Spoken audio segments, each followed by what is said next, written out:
everyone, welcome back to my channel. So it still feels like summer outside here in Atlanta, but let's be real, fall weather takes forever to get here anyway. So I'm diving into some cozy fall reads to get those fall vibes started. Also, you might notice behind me that my bookshelves are finally done. My full video on moving and unpacking and organizing all over 700 of my books will be out pretty soon, so make sure you hit that subscribe button so that you know when it comes out.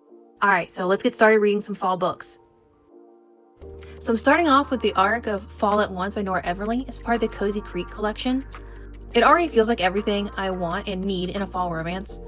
We meet Maddie, who's on her way to Cozy Creek after a bad breakup, heading back to help her grandmother at the family bakery.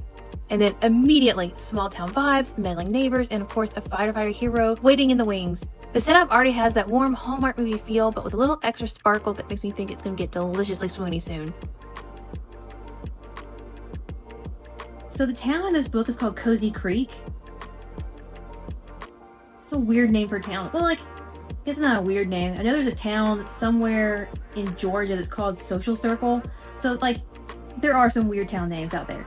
But Cozy Creek just seems like a placeholder name for a cozy romance, that's what this is. And they just couldn't be bothered to change it. Every time they say Cozy Creek in the book, I, not cringe, really, but, I don't love it, and I feel like it takes me out of the story a little bit every time I have to hear it.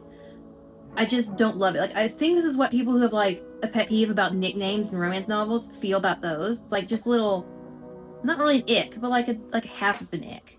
I don't know. Not enough to really, deter me from reading more, or even bump it down, half a star or anything. It's just every time they say Cozy Creek, and they say it a lot, it's kind of annoying. But let's see if I get used to it.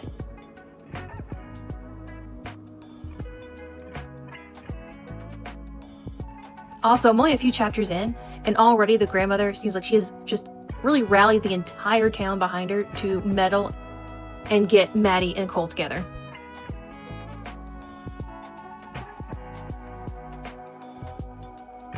And the next, I start Ghost Business by Jen DeLuca. Sophie runs these historically accurate ghost tours in Boneyard Key, and she's got real pride in the history of the town. And then enter Tristan, who plans to run an over-the-top gimmicky tour right next door. They butt heads immediately and make a bet on who can sell the most tickets. It's rivals to lovers at its core, and I'm hooked in the very first page. The only thing is that the way the bet comes about, where Tristan kind of suggests it after condescendingly offering her a job, really irks me. I think I would easily be able to get past it a little bit more if it weren't for the fact that I really wanted Sophie with Theo from the first book, but we'll see if I can warm up to Tristan.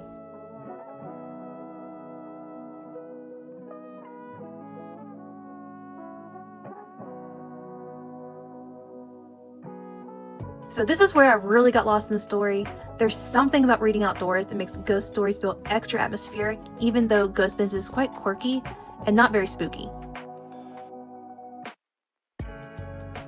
And then fun fact, the main male character, Tristan, mentions having a ghost tour location in a Montgomery. I know there's probably more than one Montgomery, but I'm assuming it's my hometown, Montgomery, Alabama, for several reasons. One, this book takes place in Florida. Alabama is not too super far away, where it seems kind of reasonable that they would have a location there. And then two, there's already quite a few ghost tours in my hometown because there are a ton of older buildings.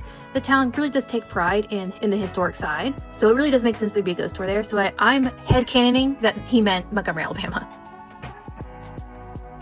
But what really stands out is the banter. Sophie and Tristan argue about everything. The right way to tell a ghost story, whether facts or flair are more important, and yet beneath all that bickering is undeniable chemistry.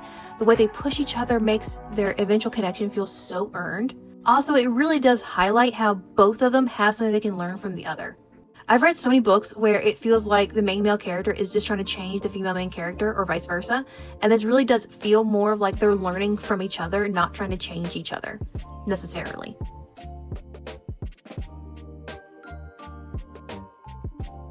I also really love the town itself. I absolutely loved Boneyard Key from the first book, but this really does flesh out the whole town and give everything more character. The history is rich, the locals are nosy, and the way the community rallies around traditions makes you want to move there, or at least book a tour.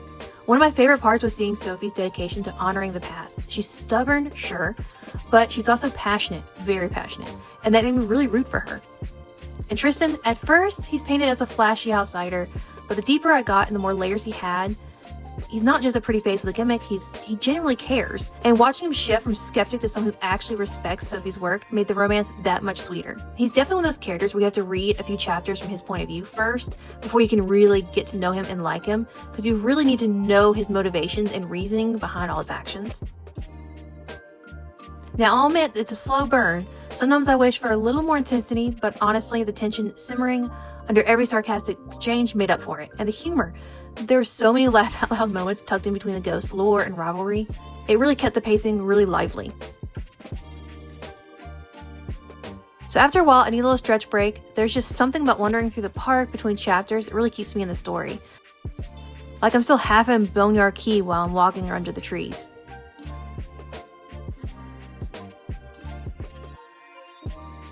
Back at home, I cozy back up with Fall at Once. By this point, Maddie and Cole's chemistry is undeniable. He's a single dad, he's older, and he keeps showing up for her in these small but meaningful ways. And then, of course, there's the bakery backdrop, which makes everything so much sweeter. Pun intended.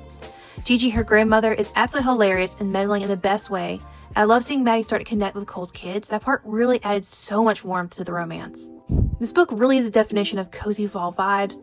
Pumpkin spice energy without needing the actual pumpkin spice. It's heartfelt, a little cheesy, but in that comforting, nostalgic kind of way. The romance did move a little too quickly for my liking, and I sometimes wish it lingered on the build-up, but overall it gave me everything I wanted. Flirty, banter, emotional depth, and that guaranteed happily ever after. I just wish they focused a little more on the journey than the destination of the romance, if that makes any sense. So I'm wrapping up reading Ghost Business at the historic farmhouse in the park, which felt like the perfect setting. Now, towards the end, the story brings in some higher stakes with a hurricane subplot, and I really liked how it turned the town, and then, of course, Sophie and Tristan closer together. There is a third act breakup, which I usually hate so much, but it kind of actually makes sense in this book. Honestly, I would have done the same thing if I were Sophie. Now, that being said, however, the whole thing could have been avoided if Tristan had just been a little more upfront and honest from the very beginning, but I'll let that slide. The only critique that I really can remember of the first book in the series, Haunted Ever After, was that I really hated how the third act breakup was handled. I thought it was just really ridiculous and not very realistic at all. And so it was really nice to have this book where it has all the same quirky charm and all the fun ghosts and everything like the first book that I love so much, but didn't have the third act breakup that was just completely out of left field and made no sense.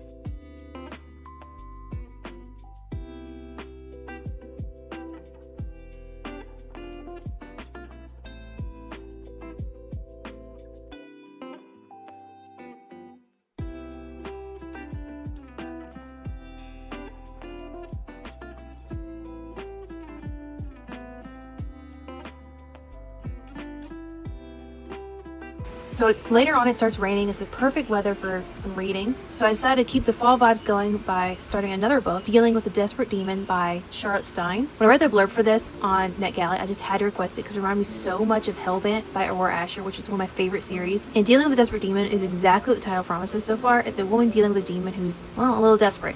Nancy's always known that she was different, but life hasn't given her much space to figure out who she truly is. These days, she's a shy, anxious bookshop owner. Enter Jack Jackson, scary, ill-tempered, lurking in the stacks. The first meeting is rocky. He bolts from her shop, and when Nancy brings him the book he was browsing, he gets defensive and kicks her out of his home in the woods. Not exactly the meet cute of the century. But from there, Nancy ends up giving Jack a crash course in dating 101. Turns out he's cursed and only has a month to break it. It's a fun setup, especially with the contrast between her anxious sweetness and his grumpy edge. I've always been a sucker for teaching someone how to date scenarios, and also this book might lean into that trope pretty well. That's it for today's Cozy Fall Reading Vlog. Thanks for hanging out with me while I read Fall at Once and Ghost Business. I'd love to hear what you're reading this season, so drop a comment down below with your current book. Don't forget to hit that subscribe button so you don't miss my moving vlog where I unpack and organize all 700 of my books. It's coming very soon, and until then, happy reading and I'll see you next Saturday. Bye!